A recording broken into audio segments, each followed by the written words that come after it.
আমরা কবরস্থানের পাশ দিয়ে যাওয়ার সময় কবরবাসীদের সালাম দিয়ে যাই। এই সালামের ফজিলত যে কত ব্যাপক তা আমাদের কারোর জানা থাকলেও হয়তো সবার জানা নেই। আসুন একটু জেনে নেই। আপনি রাস্তা দিয়ে একা বা কারোর সাথে কথা বলতে বলতে যাইতাছেন বা গাড়িতে চড়ে বাইরের দৃশ্য দেখতে দেখতে যাচ্ছেন, হঠাৎ আপনার দৃষ্টি থেমে গেল রাস্তার পাশে কোনো এক কবর দেখে। তখনই মুখ থেকে বেরিয়ে গেল, আসসালামু আলাইকুম ইয়া আহলাল কুবুর, অর্থাৎ হে কবরবাসী, আপনাদের উপর শান্তি বর্ষিত হোক।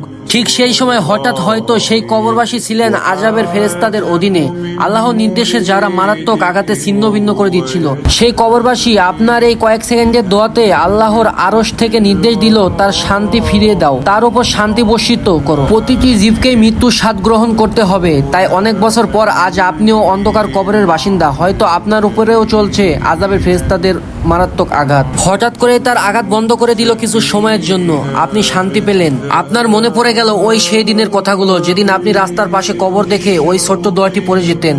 আজ সেভাবে কোনো এক লোক ওইদিকেও মায়া হলো আপনার মতো, তিনিও এই ছোট্ট দোয়াটি পড়ে আপনাকে কিছু সময়ের জন্য আযাব থেকে মুক্তি দিলেন। আপনি যে দোয়া করবেন আপনার জন্য আল্লাহ ফিরে দিবেন, কেননা আল্লাহ প্রতিটি ভালো কাজের উত্তম পুরস্কার দান করেন। প্রতিদিন আমরা এভাবে কত কবর পার করি, অথচ ভুলেই যাই একদিন আমাদের মতো দুনিয়াতে বিচরণ করত। দৈনিক রাস্তা পার হতে ততক্ষণ কবর দেখে দোয়া করুন যতক্ষণ না আপনার কবরের আযাব থেকে মুক্তি পেতে চান। আল্লাহ সবাইকে এই ছোট্ট আমলটি করার তৌফিক দান করুক। সবাই বলি আমিন। তো গাইজ, এই ভিডিওটা সবাইকে শেয়ার করে দিবা যাতে সবাই এই আমলটি করতে পারে। তোমরা এই ভাইয়ের চ্যানেলে সাবস্ক্রাইব করো না ভাইয়া, ভিডিও করতে অনেক কষ্ট হয়। তোমাদের একটা লাইক এবং একটা সাবস্ক্রাইব পেলে আমরা ভিডিও করতে আগ্রহী। সবাইকে আল্লাহ তাআলা হেফাজত দান করুক। আসসালামু আলাইকুম।